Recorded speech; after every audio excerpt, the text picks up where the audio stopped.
Hello everyone, and welcome back to Let's Play Nox. I'm Nosgard Silverclaw, here with our character, Tim, the Arch Wizard, and today we're going to play in the Bouncy Ball Funhouse. Yay! Why the Necromancer thought that Bouncy Balls was the right decorating choice is beyond me, but they did. Now let's move on, because I've had quite enough of that silliness. Through here we've got, what I can only describe as a very big ambush, so, well, big ambush. But we've got turn undead. We're a wizard, so I am not that scared of it, to be honest. The spell is really that good. Go away, you. Oh, big guy's on a tail. Yeah, there is a big one here that mixed in with all of his buddies. And you gotta be careful. He hits pretty damn hard. He also does things like drop meteors on your head. But if you just dance around, get mana where you can, when you're close to him, set one of those off, he'll die pretty quick, as you saw there. Now we just gotta clean up the trash and we'll be done. That won't be too hard. Again, look at that damage. They just fall over dead. No hassle at all. I love it. That spell alone is pretty much why I say the wizard is the hardest starting class, and yet the easiest late game class, because pretty much everything but a few key enemies like the gargoyles are completely trashed by just having that one spell of the Dispel Undead. Speaking of gargoyles, take care of them real quick and make the rest of this easy for us. Once they're dead, I can just... oh, more gargoyles. Oh crap, that's bad. Spam it. I got hit by a ghost and he stunned me in place. That's very bad. Now ghosts, of course, can be hit with that spell too, but... damn it. Kill it. There we go. But, you know, if you miss the ghost and kill a bunch of zombies, then you're stuck in place, and any remaining zombies will, well, kick your ass. You gotta be real careful with ghosts. They are the counter to this strategy of just walking up and burning them like so. Oh, I still recommend the strategy, just be careful of the ghost. Like in this case, it worked out okay, but it won't all... you are gonna die, Mr. Ghost. There we go. Let's see if there's any more hiding behind the cracks here. Nope, looks like we got all the gargoyles. That's the important bit for now. Everything else is just a matter of time. I missed a ghost. Now, oh, no, we're okay, we're okay. Luckily I may have missed a ghost, but I hit enough zombies to solve the problem.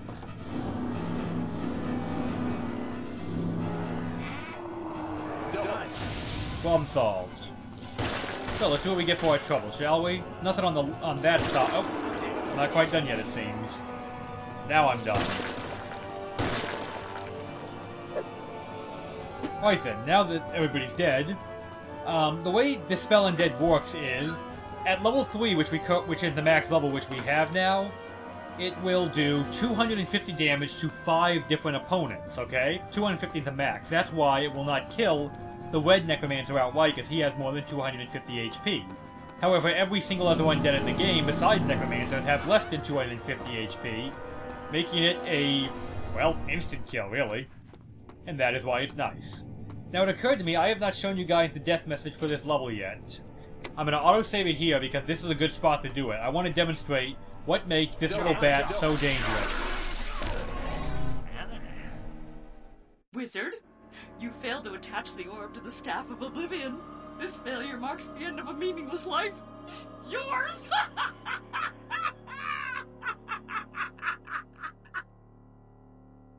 Yeah, well, you're a bitch.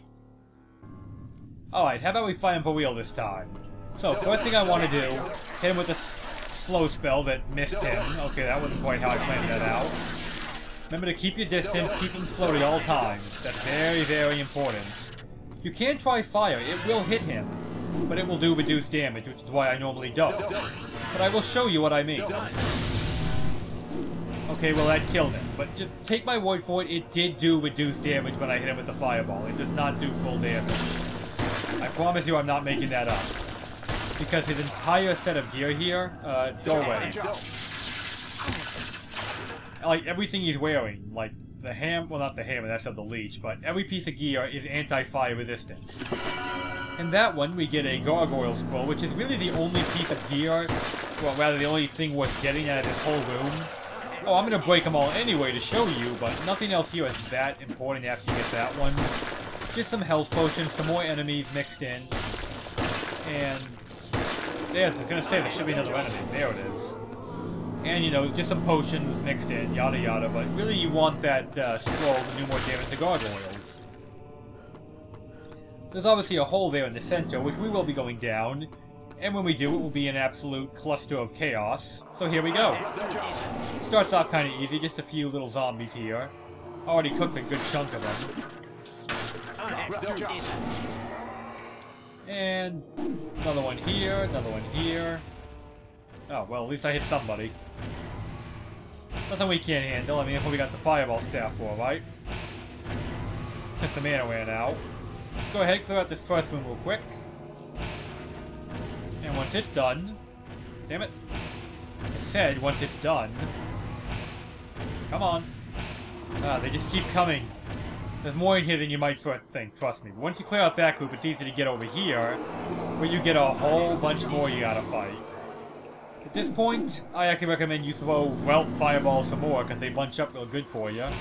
You're bound to hit well, you're normally bound to hit somebody.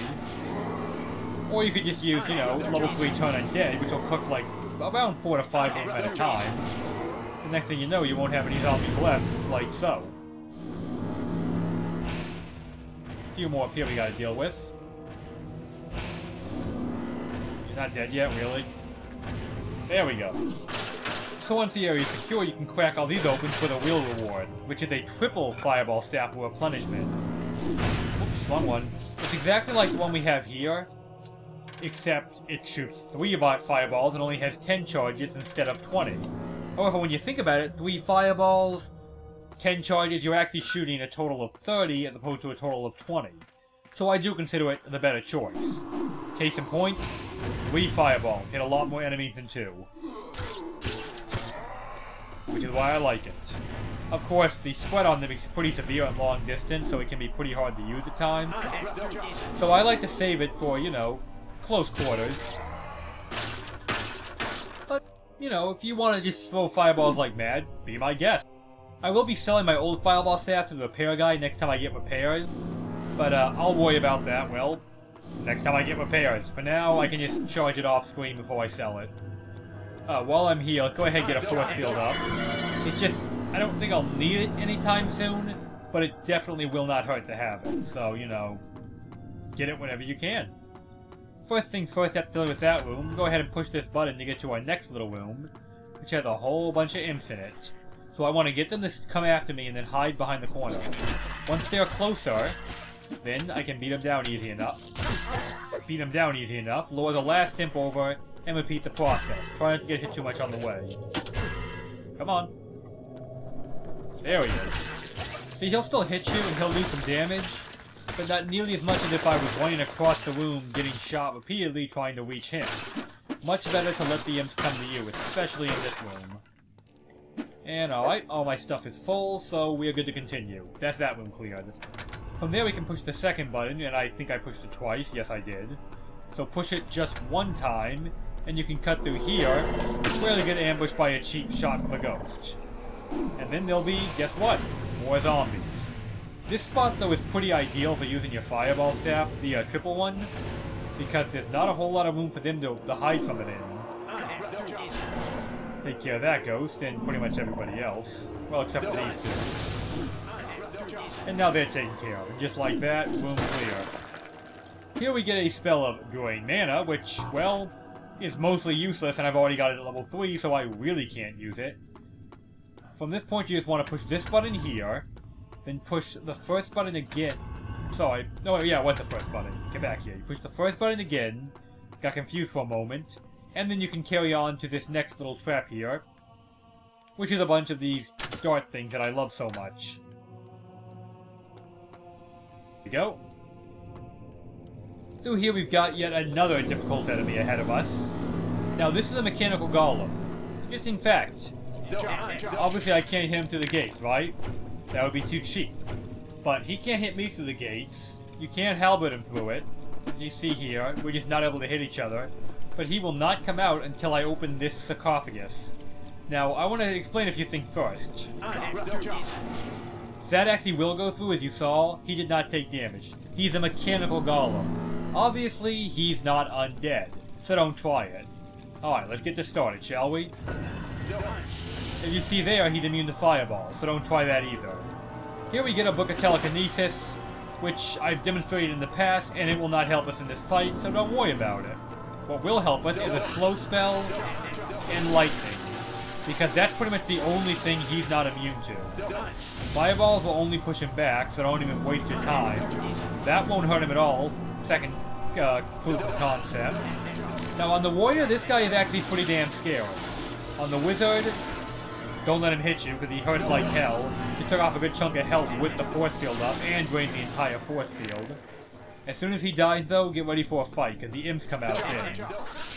And you know how I feel about the imps. Luckily, I was far enough back in the room they didn't get to ambush me immediately, so I can get some mana back up for a new force field before I charge him. At least some mana back. Take care of them as quick as you can, and you're safe.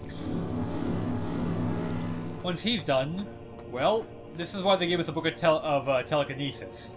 A fireball does the job just fine, but if you want to be fancy and use the spell they just gave you, feel free. Look at that. Ooh, Telekinesis. I pushed the button from a distance. It does exactly what you think it does. And it opens these two side areas here with a whole bunch of imps in them. Get ready for a lovely imp fight. A long one. Be very careful during your imp fight. You do not want to get ambushed and overwhelmed. The imps can kill you faster than you think. Like this group right here, that's a lot of freaking imps. You definitely want to fall back and force them to come to you, as I've said in the past. Because if you don't, there's a good chance they're going to just tear you apart long before you reach them. Or that guy might ambush you when you reach the corner. Be careful of him too. You know the drill, same as last time.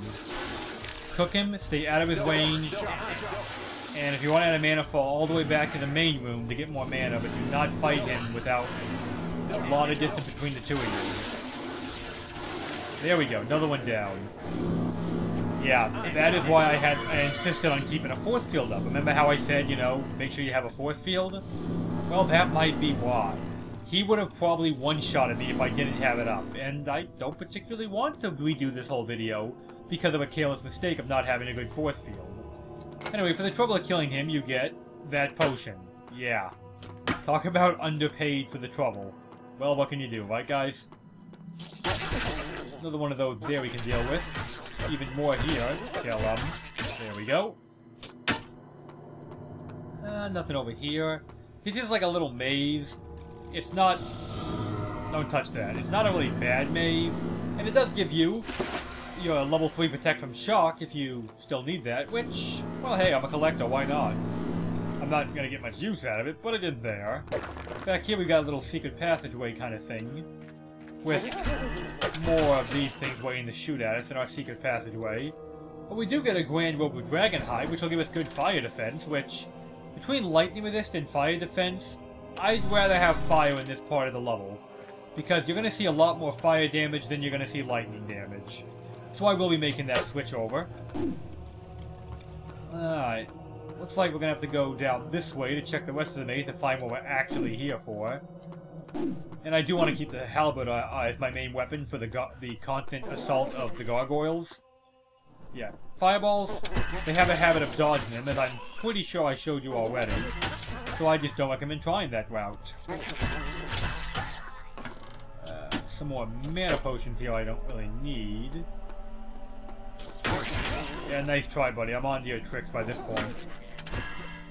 Again, use the tight quarter to my advantage. Probably like a broken record at this point, but do it anyway. And then here we get, well, the key we're after, the Sapphire Key. That's, well, why we're here. By the way, alternate route if you feel so inclined, but really it doesn't make a huge difference either way. Try not to step on those if you don't want to waste your mana. Blue fire. Again, I think you should already know this, but it drains your mana. What else we got? More of these things.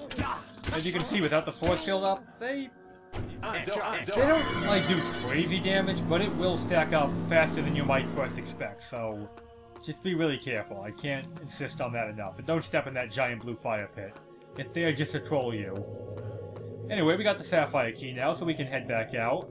And it's likely I never mentioned why I'm going there first. Well, here's why. I can't get in. The Sapphire Key opens the second door, which you can see through the crack there. So yes, we have to go through both sides, get 2 keys, and then, and only then, are we allowed to actually continue on in the heck of his, well, lovely, lovely fortress. Ow. You come to me, buddy. You know the drill. Well, at least we got rid of the blue fire room quickly this time. There's one on each side. Now, both sides are very similar. I mean, the mazes aren't, like, exactly similar. Oh, he ain't dead yet? Jeez. The mazes aren't exactly 100% similar, but they're similar enough. They both have their own golem.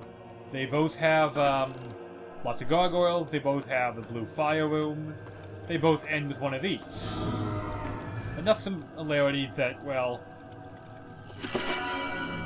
enough similarities that they're... Oh, by the way, when you pick up the scroll on him, nasty little ambush. This is where their golem is. You find the scroll on Golem, and then he comes out to pick a fight with you. Although, given we're in a room with mana, this one's really not that bad, because remember, I can slow him the hell down. Until I'm out of mana, then it's very bad. You need mana to fight this guy. Just like that, though, the problem is solved. We can get our mana back and continue on. Don't let him hit you. You will regret it. Ow. I'd much rather get hit by a few imps once in a while than hit by that guy one time. He doesn't hit quite as hard as the vampire with the warhammer, because the vampire's weapon has life leech on it, and if the vampire is injured, then he gets that leech damage on top of his normal damage and gets his HP back. So, the golem's actually not as bad as the vampire, but he's still pretty bad. Where am I getting shot from? Oh, here it is, sneaky bastard. Anything else? Yep, here we go. Through here should be a whole big impy ambush, so let's just catch him at the door. And look at that, leveled up again. Excellent, excellent. I like it when I level up, it makes me happy. See if I can hit him from a distance. Of course not, that would be too easy. What if I get just right over here? Perfect. Wow, surprised neither one of them dodged those. Normally they're pretty dodge happy about fireballs. And done. Excellent, excellent. Well, for all that trouble we get, the other key we need to continue on. Telling you missed one. Go away, you. Missed 2, jeez. Alright, fair enough. And... I missed... Wow! Please tell me there's not one in this wall, too. Okay, good, good. Now we got them all. It looks like there's a secret passage here, doesn't there? Well, there is, actually, but you don't get to it from this side. For posterity, I'll show it to you, but we don't really need it anymore. You can actually get in there, right over here, through the teleporter room. It puts you down here, and it pokes you through there. So, yeah. I don't really know what purpose that would serve you, but it is an option. Is that a secret down there that I missed? Call me crazy, but I have to check, you know how I am. Oh, okay, it's not a secret, but I did actually miss something, so fair enough. It wasn't a complete waste of our time. Anyway, once we got those keys, which we now do, we get the luxury of heading further in. So let's see what's behind door number 1 and 2. Oh look! The Bouncy Fun Room is back. Only now it's got people in it who don't much care for us. Well... Shit, what can I say? Bouncy Fun Room, everybody. Done. The one good news is that because of how large the room is and how open it is, you can generally fireball the crap out of people from a pretty good distance. Just be careful not to get bounced into the spikes on the side, or you could have a pretty good idea what happens if you get bounced into the spikes on the side. They give you plenty of mana, so just take your time with it. Try not to bounce around too much, and you will be fine. Also, try not to get too close to the gargoyles. The other good news is that the gargoyles themselves and the zombies will also get bounced around, so that can be used to your advantage at times. See what I mean? He got bounced right up to me, made it an easy kill. I think the other one just hit a spike when he was bouncing. It's kind of funny to watch, to be honest. Is it dead yet? Okay, good. We got the main threat. Now I just gotta take care of these guys. Alright, one more. Good, good, good. This room's not that bad, it's just... Well, like I said, you just gotta be careful, because if you get bounced around wrong into too many spikes, you'll be dead quicker than you think. So just be really careful about it, that's all. Anyway, you pull that lever to... I'm gonna say to get out, but don't pull it twice or you can't use the escape route you just made. I kind of recommend just jumping over a lot of them. I think it's the safest way through them. And for our trouble, we are brought up here, which has teleporters on the sides, huh? And rooms in the back, and more side teleporters. Well, we'll be getting in there later. For now, I got one last thing I want to do today, and then we're going to call it. One more enemy to fight, and we'll be done. And that enemy is this bat right over here. Again, he does take damage from fire, as you saw there. But he doesn't take as much as he would if he wasn't wearing heavy fire protection gear. Tricky thing is running away from him. You get shredded by those things unless you're really paying attention to him. And I'm generally paying attention to, say, the big-ass vampire coming after me. That just scares me a little more than the dart trap. Alright, get him. He's not so bad, we got a big enough room to fight him in, and just like that, he's dead. So again, not so bad, but I did want to finish him up today, so tomorrow we can go right into exploring this level without a big vampy fight right out the door. I kind of have trouble seeing the darts on this particular floor tiling. Maybe it's just me. Anyway, we got rooms here with the health potion. Nothing we care about there. And the other side is a much more interesting room with the teleporter on it. Where did that teleporter go? Well, you're going to have to come in next time to find out. Between videos, I'm going to sell my extra gear, repair my stuff, which is now getting damaged, and I'll meet you back right here with a fully repaired set of gear, and you'll see where the teleporter goes. So for now, I am Nosgard Silverclaw, here with our character, Tim the Legendary Wizard, and I hope this video helped you get through the mechanical golems, and maze traps, and God knows what else of Hecuba's lair. Have a good one, everybody!